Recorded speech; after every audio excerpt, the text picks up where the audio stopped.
यार रुक जाना।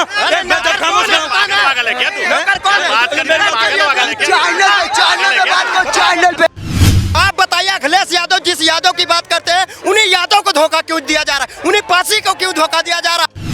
अरे यार ये लोकसभा चुनाव में 80,000 तक क्यों हारे? जिस अयोध्या के नाम पर कई हजार करोड़ रुपए खर्च किए गए, आखिर क्या जरूरत थी कि योगी आदित्यनाथ जी को ब्राह्मणों को संतुष्ट करने के लिए बुलाना पड़ा? आप समझ लीजिए चुनाव में सस्पेंस है। अभी से लिख के ले ले, एक ब्राह्मण बोल रहा है कि वो राजनीति से अगर एक माँ के बेटे हैं तो राजनीति से छोड़ देंगे।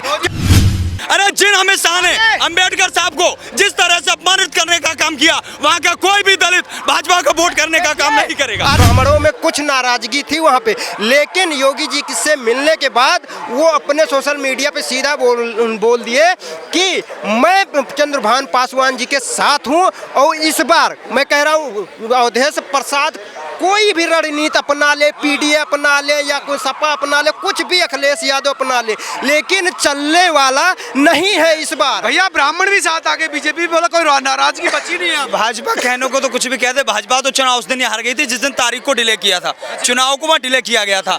अगर भाजपा को हार का खतरा ना होता तो पूरी 10 की 10 विधानसभा सीटों पर वाई इलेक्शन होना था, तो मिल्कीपुर को क्यों पेंडिंग किया गया? कोर्ट में था ना मामला। आप बताइए, आप सुनिए भाई साहब बता रहे हैं कि उसी दिन बीजेपी हार गई थी। आप बताइए इलेक्शन कमीशन चुनाव करवाता है ना, तो कोर्ट में जब वहाँ की पेशी हो रही थी, कोर्ट में मामला चल रहा था, तो बीजेपी का कहाँ से उसमें पॉइंट आ गया? जब इलेक्शन कमीशन ने फाइनल किया तो जाके वहाँ के अलाउंस हुआ कि मतलब ये कोर्ट का मामला भी तुम गलत तर्क दे रहे हो। अभी जो आपने ब्राह्मणों वाली बात की थी ना, वहाँ अयोध्या के अंदर जब से विधानसभा लोकसभा चुनाव भारतीय जनता पार्टी हारी है, तब से लगातार एक ट्रेंड चला है, एक आईटी सेल है भाजपा का जो लगातार अयोध्या के ब्राह्मणों को गाली देने का काम कर रहा है।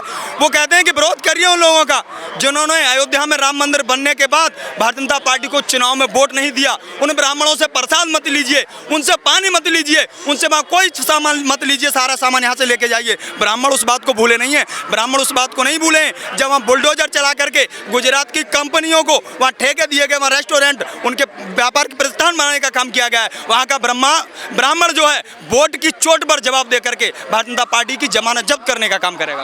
ब्राह्मण कहीं से नाराज नहीं है। जिस तरीके से ये अफवाह यहाँ पे दिल्ली से सोशल मीडिया के थ्रू फैला रहे हैं, दिल्ली से फैला रहे हैं, इनको देखना चाहिए कि सोशल मीडिया पे किस तरीके से ब्राह्मण चंद्रभान जी पासवान जी का पोस्टर शेयर कर रहा है। अगर ब्राह्मणों को नाराजगी देखने को मिलती ना, तो पोस्ट बीजेपी के कैंडिडेट को पोस्ट शेयर नहीं किया जाता, ठीक है। और इस बार जिस तरीके से अवधेश प्रसाद बोल रहे हैं कि मैं राजनीति छोड़ दूंगा अगर वो अजीत प्रसाद हार जाएंगे, तो वो अभी से लिख के ले ले, एक ब्राह्मण बोल रहा है कि वो राजनीति से अगर एक माँ के बेटे हैं तो राजनीति से छोड़ देंगे। क्यों ब्राह्मण कह रहा है कि अगर हरा रहेंगे तो ब्राह्मण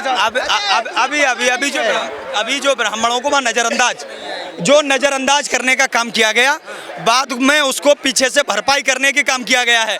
ब्राह्मणों को बुला करके संतुष्ट, आखिर क्या जरूरत थी कि योगी आदित्यनाथ जी को ब्राह्मणों को संतुष्ट करने के लिए बुलाना पड़ा? आप समझ लीजिए चुनाव में सस्पेंस है। 50 लोग दावेदार हैं, टिकट तो एक को ही मिलेगा, 49 लोग तो थोड़ा बहुत नाराज रहेंगे। उनको बुला के पार्टी समझाएगी नहीं कि विस्फोट करा देगी, सब दूसरे पार्टी में चले जाएं। कैसी बात कर रहे हो? और ब्राह्मण मिल्कीपुर में कौन सा दावेदार था, नाम बताइए। अरे मैं ब्राह्मण की बात समझिए, जहाँ से मिल्कीपुर विधानसभा में कौन ब्राह्मण दावेदार था ये बताइए ना। मिल्कीपुर का रहने वाला हूँ, वहाँ ब्राह्मण कौन दावेदार था? जिस तरह से खरीदारी रोकने का किया गया सोशल मीडिया पर, अरे कोई खरीदारी नहीं करेगा तो क्या खरीदारी? आप राम मंदिर पे सवाल उठा रहे हो, जो निर्माण हुआ है जाके देखो वहाँ पे कितनी कॉलोनी बसाई गई है। जो लोग बोलते हैं मुआवजा नहीं दिया गया है, हम वहीं के हैं, जाके देखिए कि रेलवे के पास लगभग राम मंदिर से 1 किलोमीटर है, कितनी कॉलोनी को वहाँ पर बसाया गया है, ठीक है, मुआवजा दिया गया है। ये भ्रम फैलाने वाले जैसे अवधेश प्रसाद श्री राम का नाम लेने से घबराते थे, उसी तरीके से ये यहाँ पे ब्राह्मणों को तर भीतर का मत यार, भड़काइए मत, अफवाह मत फैलाइए। नहीं नहीं, मैं भड़काने में, आप समझिए, तेज बोलने से ना। किसी की आवाज को नहीं दबाया जा सकता। सुनिए, बात तेज बोलने की नहीं है। आप बताइए, आप बताइए, यादव हैं?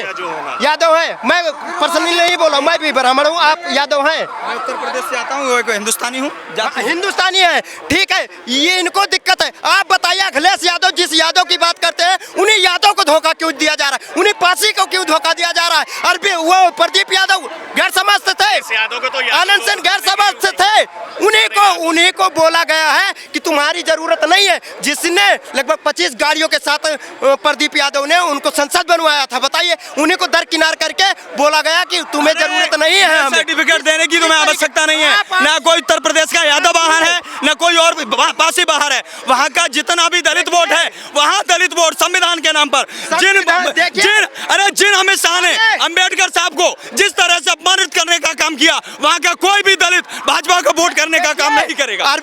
अमित शाह जी ने कोई किसी दलित का या भीमराव अंबेडकर जी का अपमान नहीं किया था। ये खाली थोड़ा सा वीडियो लेके अफवाह उड़ाई गई थी। और नहीं तो मैं कहता हूँ, पीडिया के ये नारा दे रहे हैं, क्यों नहीं संभाल लिए थे?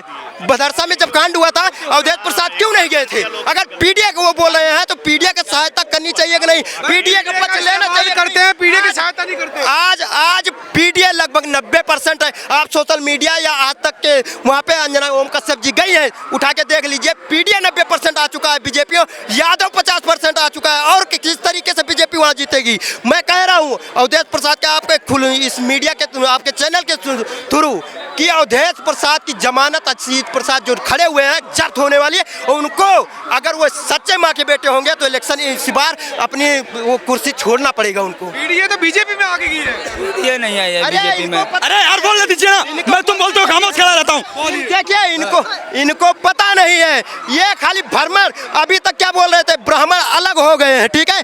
ब्राह्मण के जाके पोस्ट देखिए वहाँ पे किस तरीके से चंद्रभान जी को शेयर किया। यार ये लोकसभा चुनाव में 80,000 तक क्यों हारे? जिस अयोध्या के नाम पर कई हजार करोड़ रुपए खर्च किए गए, 30 साल तक जिस एक चीज पर राजनीति करने का काम किया भाजपा ने, वहीं जाकर के चुनाव हार जाते हैं। और चुनाव हारते हैं तो वहां के ब्राह्मणों को, वहां के लोगों को गाली देने का काम करते हैं, संविधान को गाली देना। एक और जो राजतंत्र का प्रतीक है, राजतंत्र का प्रतीक, उसको सदन के सामने ले जाने का काम करते हैं। संविधान की बात करते हैं, जो अंबेडकर साहब को अपमानित करने का काम करेगा, भारत की जनता उसके साथ नहीं है। जो संविधान को अपमानित करने का काम करेगा, कहीं नहीं अपमानित किया गया है। ये विपक्ष के द्वारा भ्रम फैलाया जा रहा है। और जिस तरीके से प्रभु श्री राम का नाम लेने से लोग कतरा रहे हैं, बताइए, अवधेश प्रसाद इतनी बड़ी बात बोलते हैं, मैं राम वाम का नहीं हूँ, किसी का नाम नहीं लूंगा। आपको पता होगा नेशनल मीडिया पे हमारे आराध्य हैं प्रभु श्री राम, उनका नाम नहीं लोगे। और पीडिया की बात करते हैं, जिस तरीके से पीडिया में बवाल हुआ था, रेप कांड हुआ था, क्यों अवधेश प्रसाद नहीं गए? अखिलेश यादव का ट्वीट आया था कि डीएनए की जांच होनी चाहिए। मैं कहता हूँ डीएनए की जांच आ गई थी, तो क्यों नहीं वहाँ पे अवधेश प्रसाद जाके फांसी दिलाने का काम किए थे? जांच के बाद भी खामोश रहे। डीएनए की जांच, इनको ये पता, अंधभक्त हैं ये, इनको ये पता डीएनए की जांच में उसका नाम आया। अगर उस व्यक्ति का नाम डीएनए में अगर नहीं, कोर्ट ने उसको दोषी नहीं ठहरा कि डीएनए नहीं है उसका, ये माफी मामला चल रहा है ना कोर्ट में, उन्होंने कहा डीएनए से मैच नहीं हुआ है। डीएनए तो ये कह रहे हैं, हम ये क्या कह रहे हैं? कोर्ट में है, अवधेश प्रसाद मोदी जी के हाथ में कोर्ट नहीं हुआ है। पूरी दुनिया कह रही मैच हुआ है।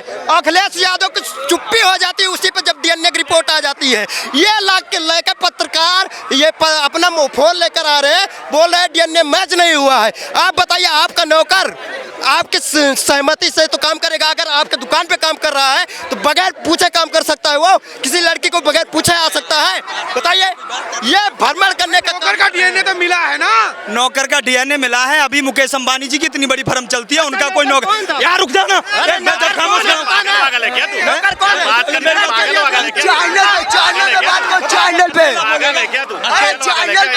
चैनल पे अगर सुनो मेरी बात, अगर डीएनए, अगर किसी अपराधी ने अपराध किया है, भारत का कानून कहता है, मैं उसका समर्थन करता हूं, ऐसी सख्त सजा दी जानी चाहिए ताकि एक मिसाल कायम हो जाए। उसको फास्ट ट्रैक पर चला करके जाना चाहिए। भारत के कोर्ट का, भारत के कोर्ट ये कहता है, भारत का कोर्ट ये कहता है कि अगर न्याय प्रणाली पर किसी को विश्वास नहीं है, मैं भारत की न्याय प्रणाली पर पूरा विश्वास करता हूं और कोर्ट जो भी सजा सुनाएगा उस सजा को और ज़्यादा कठोर करना चाहिए। मैं लगातार और भी कई बार बोला हूं, भारत के संविधान में सदन के अंदर जो कानून बनते हैं, महिलाओं के लिए ऐसे कानून बनने चाहिए, कोई भी दरिंदा हमारे देश की बहन बेटियों पर नजर न उठा सके, चाहे वो उन्नाव हो, राजनीति क्यों होती है? चाहे वो उन्नाव आगे आगे भाई साहब कानून बनना चाहिए। अब बाबा योगी नाथ सख्त कानून कर दिया है, उसी पे ये आगे दोहरा के देखिए, अगर कानून पे चल रहे हैं तो क्यों नहीं सजा की गई है? जब डीएनए की रिपोर्ट आ जाने के बाद फिर सजा नहीं होती है। बाबा सख्त एक्शन ले रहे हैं उत्तर प्रदेश में।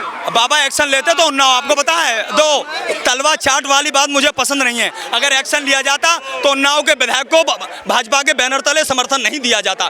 जो अपने बैनर के साथ किसी भी बलात्कारी को समर्थन देते हैं वो निंदनीय कृत्य, क्या दो रखी है यार, मैं निंदनीय कृत्य करते हैं वो लोग जो अपने बैनर तले किसी भी बलात्कारी को समर्थन देते हैं। चाहे वो समर्थन कब दिया? चाहे जंतर मंतर की जो बेटियां रही हो, चाहे कठुआ की बेटी रही हो, चाहे गुजरात की बिल्किस बानो रही हो, इनको जो भी शरण देने का काम करते हैं वो आक्रांता हैं, वो अत्याचारी हैं, वो राक्षस हैं। देखिए ये जंतर मंतर की बात कर रहे हैं, ठीक है, जंतर मंतर पे अगर कांग्रेस की गोद में जाके नहीं बैठ गई होती वो, ठीक है, तो हम लोग उसका सपोर्ट करते, ठीक है, लेकिन जाके कांग्रेस के उसमें गोद में बैठने का क्या कारण था? अगर लड़ना ही था तो क्या पब्लिक, हिंदुस्तान की पब्लिक मर गई थी सपोर्ट करने के लिए? खुलेआम कहता हूँ सपोर्ट करते हैं हम, लेकिन आपको निर्दलीय लड़ना था, किसी पार्टी को, ना बीजेपी ना कांग्रेस, ना कहने का मतलब कोई भी पार्टी से नहीं। अगर किसी भी व्यक्ति के लिए, भारत का लोकतंत्र सबको अधिकार देता है, कोई भी चुनाव लड़ सकता है। फिल्मी दुनिया की एक्टर, बॉलीवुड की अभिनेत्री अगर राजनीति में पदार्पण कर सकती हैं तो देश की महिला पहलवान भी राजनीति में जा सकती है, इसमें क्या विरोध है? अगर किसी के ऊपर किसी का शोषण होता है तो उसके खिलाफ कार्रवाई करना चाहिए। अगर कोई पार्टी उसको संरक्षण देने का काम करती है, जो बेटियों का बलात्कारी है, रेपिस्ट है, तो उनको फाइनल नहीं हुआ, उसका तो टिकट भी काट दिया सुप्रीम कोर्ट ने उनके ऊपर जब एक्शन लिया तब मुकदमा लिखा गया। और उसके बाद भाजपा के एक विधायक ने यह कहा कि हरियाणा की बेटियां हैं, देश की बेटियां नहीं हैं। और जब वही बेटियां विजयी पताका विदेश में लहरा करके आई तो प्रधानमंत्री जाते हैं और कहते हैं कि ये भारत की बेटियां, इन्होंने भारत का नाम रोशन किया है। तो ये मानसिकता क्यों बदल जाती है? मैं कहता हूँ ये बोल रहे हैं, ठीक है, अगर वो निर्दलीय लड़ी होती तो बिल्कुल पूरा समाज, हिंदुस्तान का पूरा समाज सपोर्ट करता, ठीक है, लेकिन उसके रेपिस्ट का समर्थन करेगा। रेपिस्ट साबित हुआ है, नहीं हुआ। अरे ज्ञान की आंखें, अरे ज्ञान की बताइए, कोर्ट ने नहीं हुआ, मैं ऑन कैमरा कर रहा हूँ, साबित नहीं हुआ। शर्मा जी भी बोल रहे हैं साबित नहीं हुआ। आप कौन कोर्ट ने मुकदमा कोर्ट, यही तो बात है, खाली लक्षण लगने से उनका टिकट काट दिया गया था, कुर्सी छीन ली गई थी, इसलिए कि उनको चला जाता है, उनके वहाँ बुलडोजर में तेल खत्म हो जाता है, वहाँ बुलडोजर में तेल खत्म हो जाता है। गुजरात सरकार बिल्किस बानो के बलात्कारियों को वापस लेके आती है। से कहां पहुंच रहे हैं? गुजरात की सरकार पहले दिल्ली में के बलात्कारियों को अपनी जिम्मेदारी पर यह कहती है उनका आचरण जेल में अच्छा है, लेकर के आती है, क्यों? लेकिन उसके बाद सुप्रीम कोर्ट का करारा तमाचा गुजरात सरकार के गाल पर लगता है और गुजरात सरकार से कहा जाता है, ये अंधभक्तों ने पिछवाड़ा लाल करवा दिया कांग्रेस का और केजरीवाल का। ये अंधभक्त कहते ना, यही अंधभक्त एक दिन इन लोगों को ले डूबेगा। हम अंधभक्त नहीं है, हम लोग राष्ट्रभक्त है, और जो राष्ट्रभक्त है और जो राष्ट्र के हित में जो काम करेगा, नरेंद्र मोदी आतंकवाद को खत्म करेगा, उसको मैं प्रणाम करता हूं ऐसे नेता को।